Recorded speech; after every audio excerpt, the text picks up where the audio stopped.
जी सभी को। I welcome you all in the next lecture of transistor biasing and stabilisation. Biasing आप कहेंगे पागल कर रखा है इस बायसिंग पढ़ने।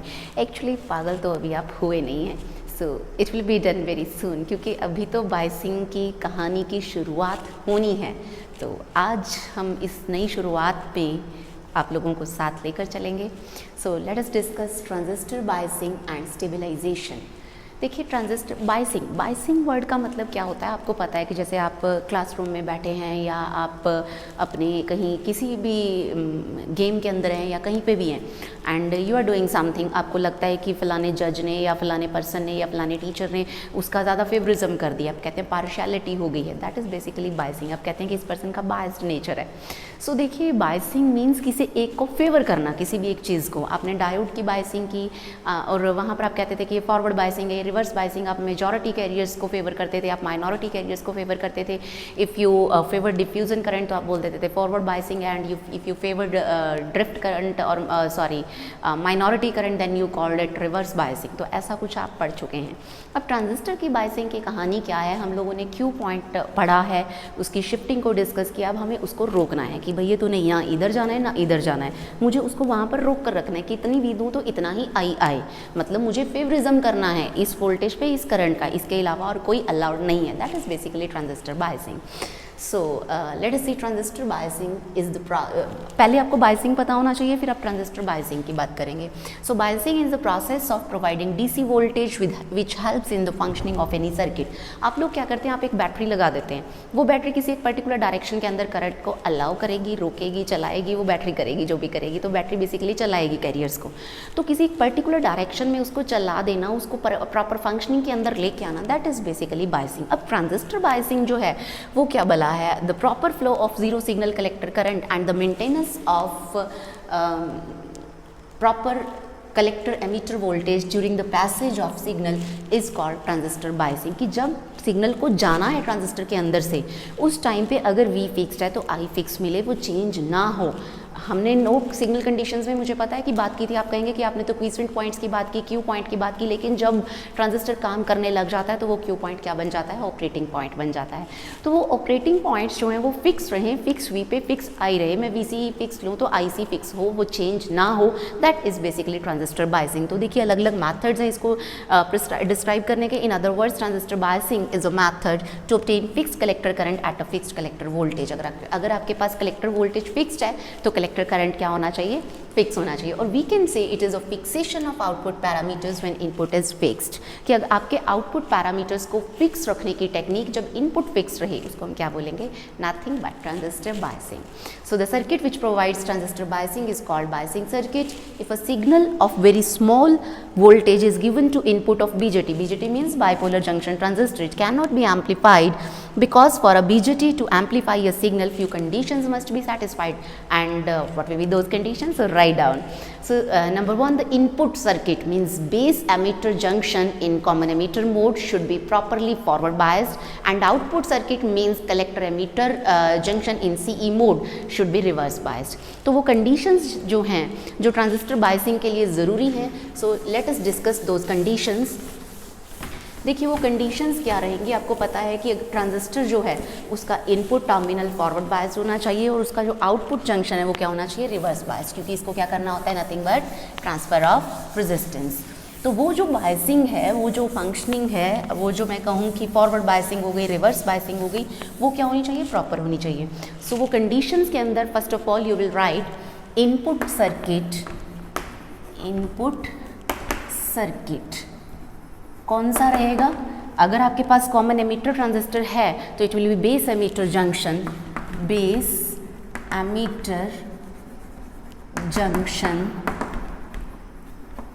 इन CE mode. Common emitter mode के अंदर base emitter junction should be properly forward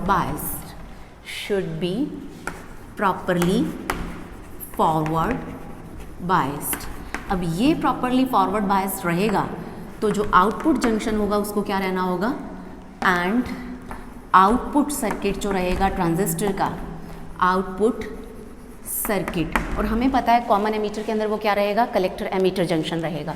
so it will be collector emitter junction, क्योंकि जनरली हम लोग कॉमन एमीटर ट्रांजिस्टर को यूज़ करते हैं बिकॉज इसके अंदर जो गेन होता है वो वेरी मच हाई होता है इन CE mode. It should be properly reverse biased, properly reverse biased.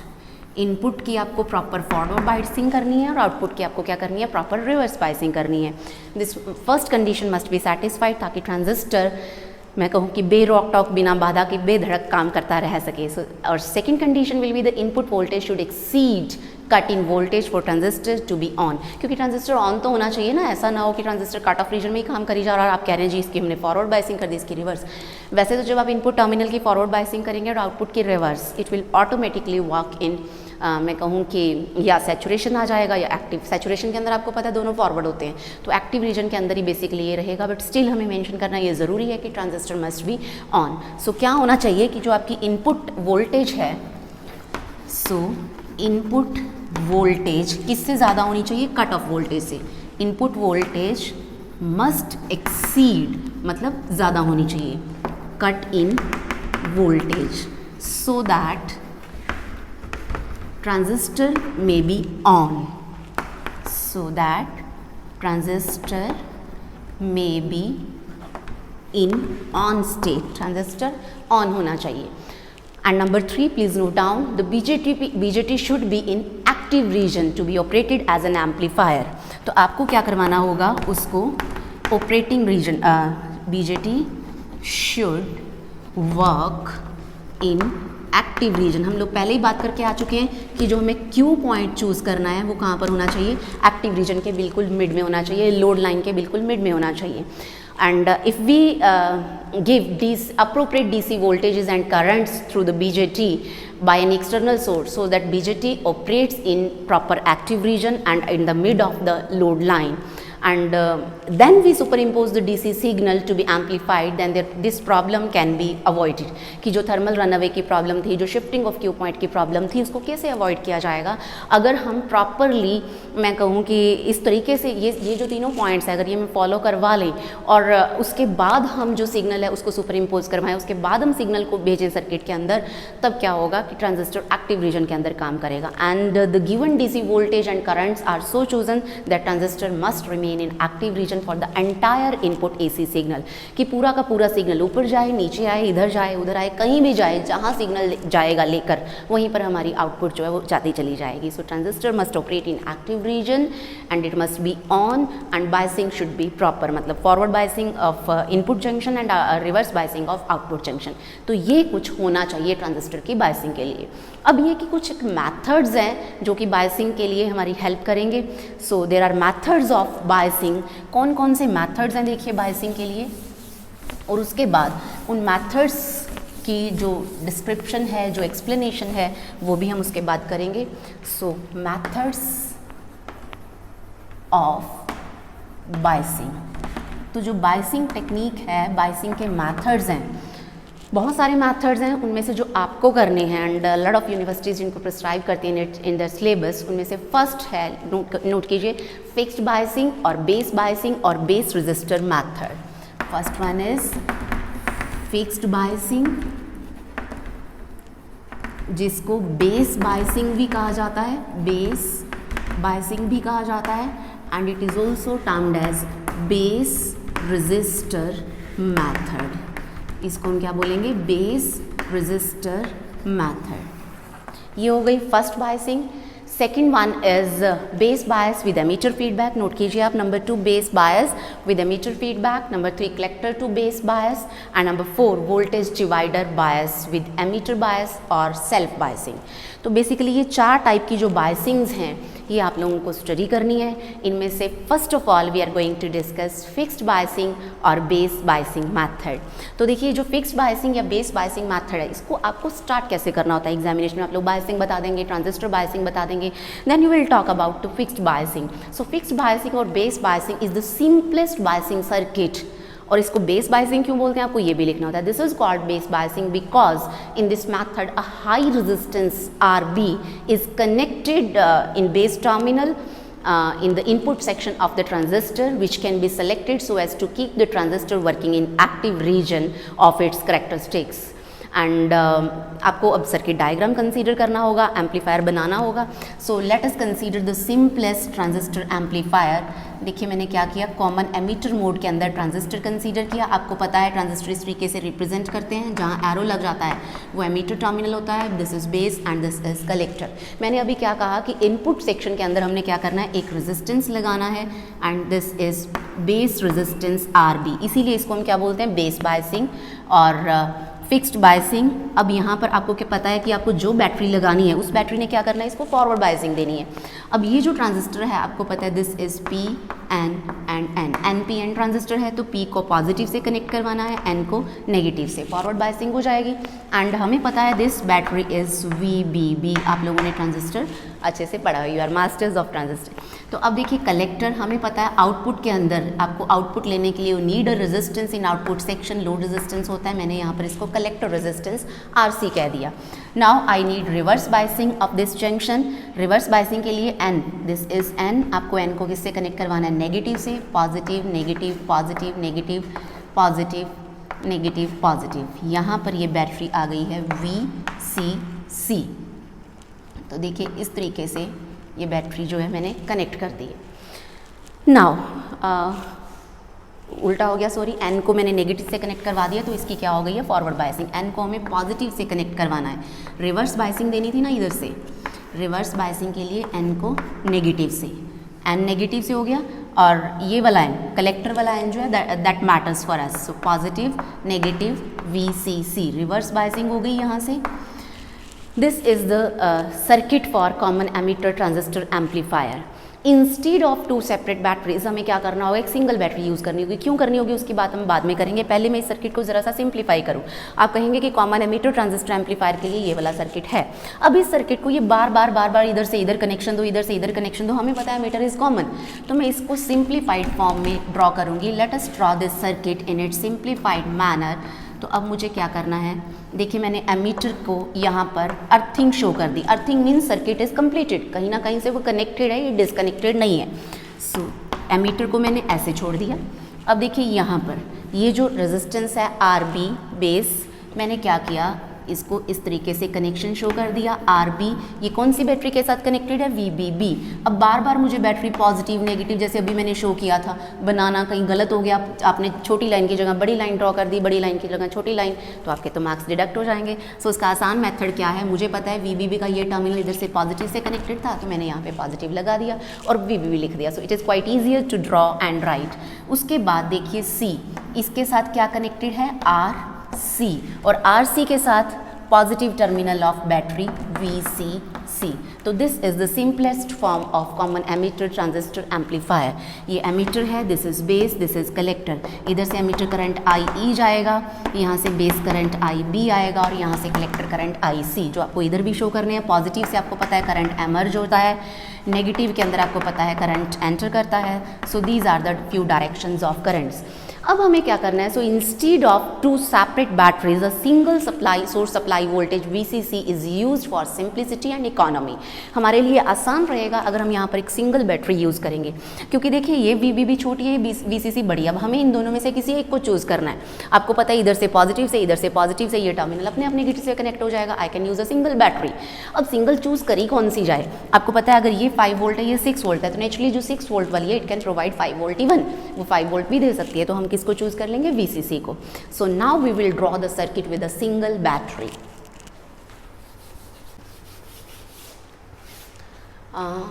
इधर से हम लोग इरेज नहीं करते हैं, लेट अस इरेज दिस, क्योंकि अब हमें इस सर्किट को सिंप्लीफाई करना है.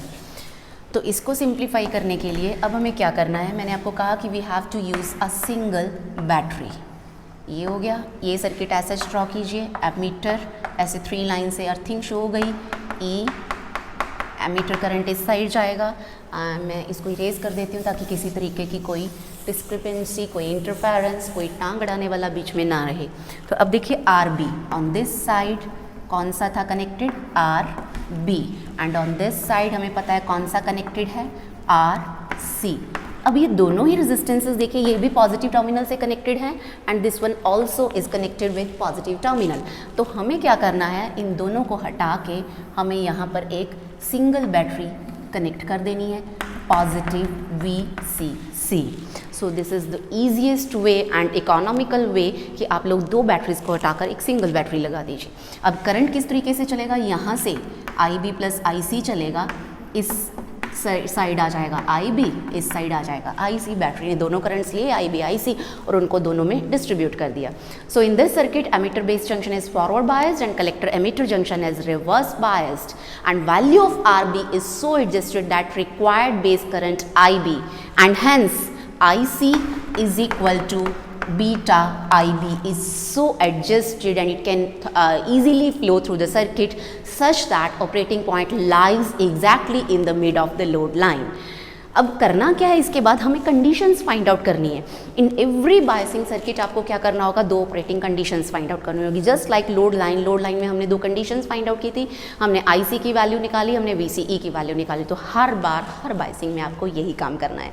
सो इट बायसिंग्स बहुत ईजी है, नॉर्मली स्टूडेंट्स को डिफिकल्ट लगती है but these are quite easier. एक ही चीज़ है, एक ही स्ट्रैटेजी है जो आपको बार बार फॉलो करनी है और जिस तरीके से आप इस बायसिंग को करते जा रहे हैं इसी तरीके से आपको अगली बायसिंग्स को भी करना है। तो अब देखिए आपने सर्किट को सिंप्लीफाई कर लिया। अब मैं इस सर्किट को इरेज कर देती हूँ क्योंकि मुझे इस सर्किट को फिर से सिंप्लीफाई करना है। सो दिस सर्किट, अब मुझे पता है कि मुझे इनपुट को अलग से हैंडल करना है, आउटपुट को अलग से हैंडल करना है, तो मैं दोनों को साथ लेकर क्यों चलूँ। सो it will be easy for me to draw input and output sections separately. So let us draw input and output sections separately. देखिए अगर ये जो BCC है ये दोनों में कॉमन है, अगर मैं ये ट्रांजिस्टर भी दोनों में कॉमन है, अगर मैं इतना ड्रॉ कर लेती हूँ तो ये आउटपुट सर्किट है और अगर मैं इतना ड्रॉ कर लेती हूँ तो ये इनपुट सर्किट हो गया। तो अब देखिए ध्यान से आपको क्या करना है, इस सर्किट को बीच में से तोड़ना है। सो let us show input and output section separately. पहले मैं यहाँ पर इनपुट सेक्शन ड्रॉ कर देती हूँ। ट्रांजिस्टर तो सब में ही आएगा, ट्रांजिस्टर तो सबका साझा बिल्ला है, कॉमन है ये। IE इधर एमीटर करंट आ जाएगा, दिस इज एमीटर टर्मिनल। इसके बाद यहाँ पर ये देखिए RB और RB को आपको किससे कनेक्ट करवाना है, VCC से। सो यहाँ पर मैंने RB ले लिया, इजी लगे आपको इसलिए मैंने चलो बैटरी भी आपको रिप्रेजेंट कर दी है VCC। एंड अर्थिंग सिर्फ इस चीज़ को शो करती है कि यहाँ से सर्किट डिसकनेक्टेड नहीं है, ये कहीं ना कहीं से कनेक्टेड है। और आपको पता है IB इस साइड आएगा, यहाँ पर ट्रांजिस्टर के अक्रॉस जो पोटेंशियल डिफरेंस डेवलप होगा that will be VBE। So this is input section of this fixed biasing circuit. देखिए VCE RB transistor, VCE RB transistor, input section हो गया। अब मुझे ड्रॉ करना है आउटपुट सेक्शन। तो मैं आउटपुट सेक्शन अगर यहीं से ड्रॉ कर दूं, इसी को इरेज करके, आपके लिए भी इजी रहेगा, मेरे लिए भी। आपको जेलस बहुत हो रहा हो मेरे से कि आपको तो दोबारा ड्रॉ करना पड़ेगा, आपने इरेज करके ड्रॉ कर दिया। अब इतना तो नुकसान, इतना डिफरेंस टीचर और स्टूडेंट में रहेगा। सो ये तो आपको झेलना ही पड़ेगा। RC, यहाँ से देखिए VCC हमने लगा दी है बैटरी, VCC पॉजिटिव नेगेटिव, यहाँ से करंट चलेगा IC और ये है हमें पता है emitter, this is base and this is collector. यहाँ से आप एक वायर इस तरीके से ओपन छोड़ दीजिए, यहाँ से इस तरीके से ओपन छोड़ दीजिए, जो ये रिप्रेजेंट करेगी कि यहाँ पर इनपुट सेक्शन है और यहाँ पर क्या जाएगा आउटपुट सेक्शन, जो हमने शो नहीं किया है। तो अब देखिए क्या रह गया इसमें, कलेक्टर करंट शो कर दिया, एमीटर करंट इधर हो गया, ये हो गया। एंड इस टर्मिनल के अक्रॉस जो पोटेंशियल डिफरेंस डेवलप होगा यहाँ पर that will be VCE।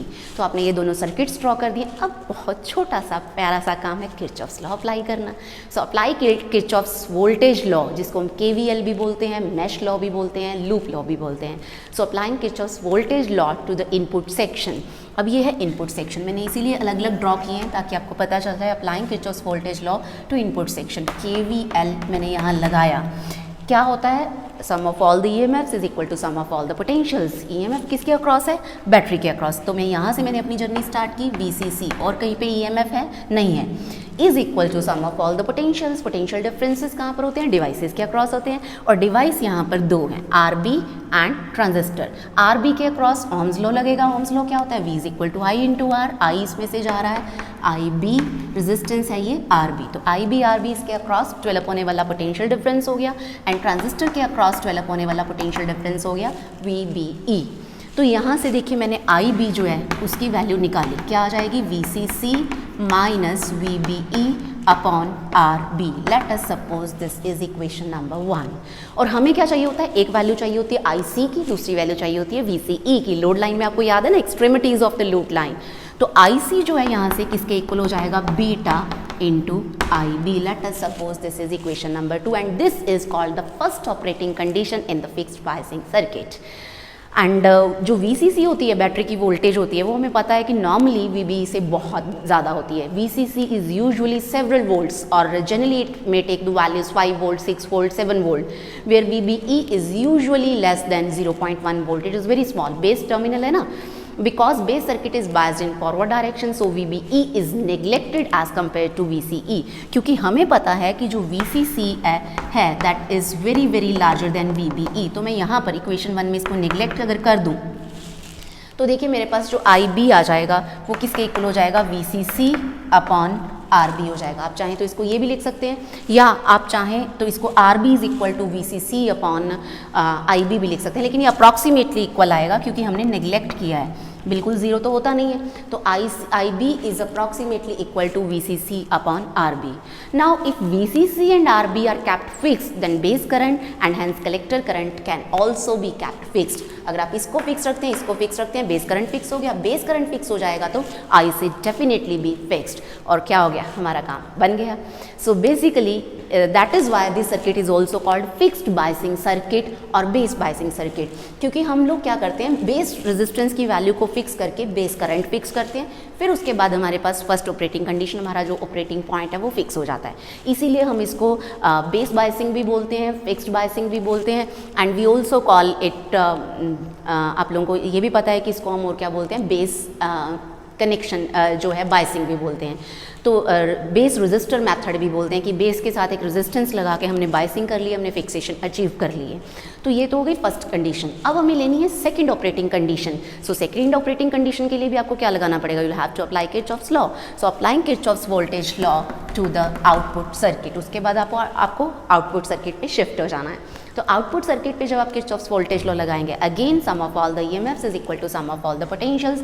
EMF किसके अक्रॉस है, बैटरी के अक्रॉस, सो VCC। उसके बाद आप ऐसे चले, आगे आपके रास्ते में बाधा कौन सी आई, रेजिस्टेंस की, इसके अक्रॉस आप लगाएंगे ओहम्स लगो, क्योंकि पोटेंशियल डिफरेंस मिलेगा आपको, दैट विल बी ICRC।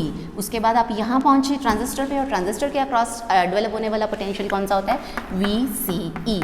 और हमारी जो ऑपरेटिंग कंडीशन होती है, एक्सट्रीमिटी होती है लोड लाइन की, that gives us the value of VCE। It will be VCC minus ICRC।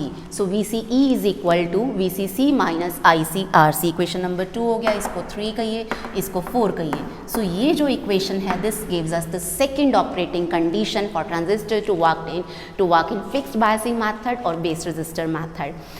अब होता क्या है, हमें पता है कि ऑब्वियसली जो वोल्टेज ICRC, पोटेंशियल डिफरेंस है जो ICRC, it can never be more than the supply voltage, because this VCC will always be greater than ICRC। हमेशा इसके ग्रेटर होगी ही होगी, या तो ग्रेटर हो जाएगी या आप कहेंगे कि इक्वल हो सकती है, इससे कम तो ये कभी हो नहीं सकती। तो इसीलिए हम यहाँ से क्या कह सकते हैं कि जो IC है, ये IC हमेशा लेस देन और इक्वल टू रहेगा VCC upon RC। For proper, let us denote this equation as equation number 5.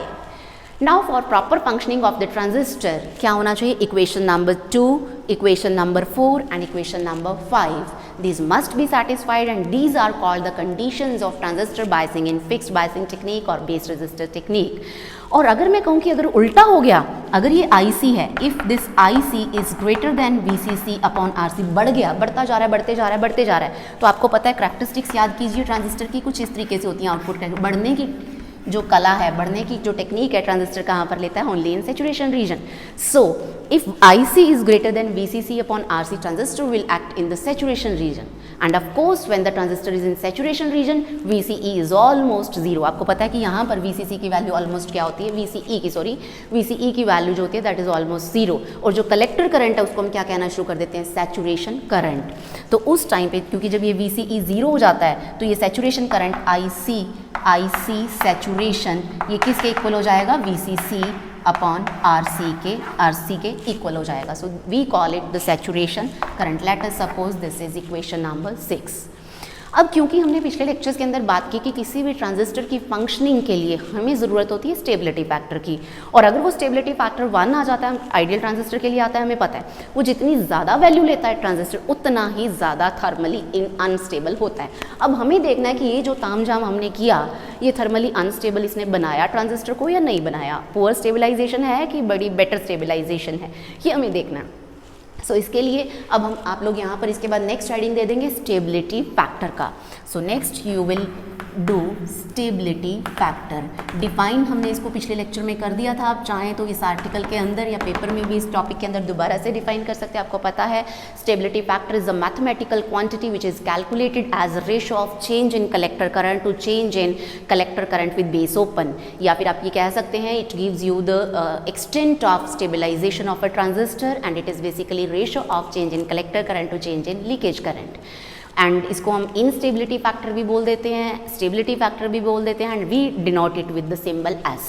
तो चलिए अब हम इसको कैलकुलेट करते हैं हमारे इस पर्टिकुलर ट्रांजिस्टर के लिए। तो मैं सर्किट से एक बार इरेज कर देती हूँ। तो अब हमें स्टेबिलिटी फैक्टर की ओर बढ़ना है। We are almost done with our topic, कुछ बहुत ज़्यादा तामझाम बचा नहीं है इस सर्किट के अंदर जो हमें करना है। अब हमें सिर्फ स्टेबिलिटी फैक्टर की बात करनी है और एक्सप्लेन करना है कि जो काम हमने कर दिया वो फ्रूटफुल है या हमारी मेहनत बेकार गई। तो stability factor we know that mathematically it is change in collector current to change in collector current with base open या फिर लीकेज करंट। अब आपको पता है collector current for a common emitter amplifier is given by accurate current expressions, and वो आपको पता है क्या होती है, I C is equal to beta I B beta plus 1 I C B O. इस इक्वेशन को अब हम यूज़ करेंगे। सो हमें क्या चाहिए, delta I C upon delta I C B O. I C है अपॉन मतलब आई सी बी ओ चेंज होने से आई सी में कितना चेंज होता है, तो हमें क्या करना पड़ेगा, nothing but derivative. So differentiating this expression, differentiating this expression with respect to, किसके रिस्पेक्ट में करेंगे, आई सी बी ओ। जब आप डिफरेंशिएट करेंगे इसको तो मैं इसको लिख लेती हूँ डेल आई सी बी ओ। अब इसके अंदर तो आई सी बी ओ है नहीं, तो ये तो टर्म हो जाएगी 0 plus it will remain beta plus 1, क्योंकि इसके रेस्पेक्ट में तो हम कर रहे हैं। अब क्योंकि चेंज है, इस चेंज को मैं डेल्टा भी लिख सकती हूँ, delta I C upon delta I C B O. It is nothing but beta plus 1, इसके इक्वल ये आ गया, and this is nothing but stability factor. सो मैं कह सकती हूँ कि स्टेबिलिटी फैक्टर की वैल्यू बीटा प्लस 1। अगर आपको अल्फा की फॉर्म में लिखनी है, कॉमन बेस के लिए लिखनी है, तो भी कोई प्रॉब्लम नहीं है, आप लोगों ने ये रिलेशनशिप्स करी हुई हैं। So this is basically the stability factor. अब मैं कहूँ कि आपके पास कोई ऐसा ट्रांजिस्टर है जिसके लिए गेन की वैल्यू 100 है, तो अगर गेन 100 है तो स्टेबिलिटी फैक्टर कितना हो जाएगा, 101। It is very very large. So this equation shows that the circuit is still not stable and is temperature dependent. अभी भी सर्किट टेम्परेचर पे डिपेंड कर रहा है, स्टेबिलिटी फैक्टर 101। तो clearly stability factor is dependent on beta, beta के ऊपर depend कर रहा है। हमें क्या करना था, बीटा के इंडिपेंडेंट करना था, बिकॉज बीटा हमेशा टेम्परेचर डिपेंडेंट रहेगा। हमें अपनी एक्सप्रेशंस में से बीटा को बाहर निकालना है, लेकिन बीटा तो बाहर निकला नहीं है। So this circuit cannot provide us the better stabilization or stable operating points, and hence there are greater chances of thermal runaway to occur in this biasing. तो प्रॉब्लम आ गई है अब हमें, लेकिन फिर भी मैं कहूँ कि एक रास्ता हमें मिल गया है कि हमें किस तरीके से चलना है, रेजिस्टेंसेस लगाने हैं, बढ़ाने हैं, इंक्रीज़ करने हैं, डिक्रीज़ करने हैं, क्या कर सकते हैं, वो कुछ हम डिस्कस करेंगे अगली बायसिंग्स के अंदर। एक रास्ता दे दिया हमें, एक बेस प्रोवाइड कर दिया इस बायसिंग ने, फिर भी इसकी कुछ एडवांटेजेस तो रहेंगी। देखिए एडवांटेजेस क्या है, इट इज़, आप लोग लिखते जाइए एडवांटेजेस में। Number 1 you will write it is very simple circuit because it requires only one resistance R B, and number 2 you can write only by properly selecting the value of RB, Q point can be fixed anywhere in the active region। आप कहीं पे भी active region के अंदर Q point को fix कर सकते हैं। आपको सिर्फ किसके साथ खेलना है, RB के साथ। रेजिस्टेंस RB को अप कीजिए, डाउन कीजिए, इधर कीजिए, उधर कीजिए, और वैल्यू जो है वो आपके हाथों में रहेगी। And number 3 it has a very flexible design, आप कहीं पे भी रेजिस्टेंस लगा सकते हैं, निकाल सकते हैं, कुछ भी कॉम्प्लेक्सिटी इस सर्किट के अंदर नहीं है। And number 4 you will write there is no loading of source because no extra resistance is connected across the base emitter junction. हमने सिर्फ एक रेजिस्टेंस RB लगाया है जो कि इनपुट रेजिस्टेंस भी होता है, आपने कोई एक्स्ट्रा रेजिस्टेंस इनकॉर्पोरेट इनकॉर्पोरेट नहीं किया है, दैट इज़ वाई सोर्स को कोई भी प्रॉब्लम जो है वो फेस नहीं करनी पड़ेगी। ये सर्किट जो है सोर्स के लिए प्रॉब्लमेटिक नहीं होता। खुद की सर्किट की इतनी ज़्यादा सर्किटरी कॉम्प्लेक्स नहीं है, क्योंकि सोर्स आएगा उसका भी रेजिस्टेंस होगा, इसका भी रेजिस्टेंस होगा, तो ज़्यादा कॉम्प्लेक्सिटी सर्किट के अंदर नहीं है। तो ये इसकी कुछ एडवांटेजेस भी हैं, लेकिन हर एक चीज़ के पॉजिटिव एस्पेक्ट्स भी होते हैं, नेगेटिव भी होते हैं। अब coming on to disadvantages, disadvantages में आप लोग क्या लिखेंगे?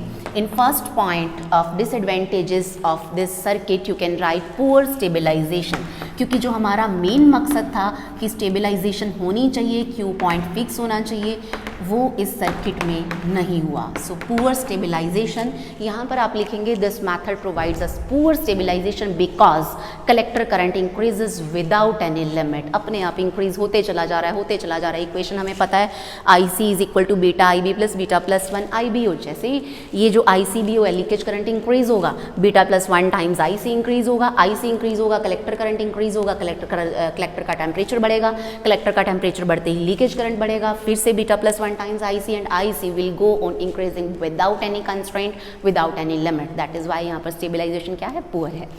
Number 2 you will write poor thermal stability। इसकी जो thermal stability है that is also poor, मतलब टेम्परेचर के साथ इसकी स्टेबिलिटी नहीं है। टेम्परेचर चेंज होते ही पैरामीटर्स चेंज होते जा रहे हैं। हमें पता है कि जो स्टेबिलिटी फैक्टर है S, that is beta plus 1 and beta is a temperature dependent parameter in the circuit. So this circuit can not provide us a stable operating point and indicates a poor thermal stability. Thermally unstable है circuit ये। And number 3 you will right the chances of thermal run away. बड़े ज़्यादा chances है इस circuit के अंदर कि transistor temperature की वजह से अपने काम से भाग जाएगा, डिस्ट्रॉय हो जाएगा, डिस्ट्रक्शन हो जाएगी, because current expressions are dependent on beta and there are greater chances of thermal run away to occur in the circuit. लेकिन मैं फिर कहूँ कि इसने हमें एक रास्ता दिया है कि हमें किस डायरेक्शन में आगे बढ़ना है। इसके अंदर थोड़े थोड़े चेंजेस करते जाएंगे और बेटर स्टेबलाइजेशन हमें मिलती जाएगी। So this is all about for today. Thank you so much.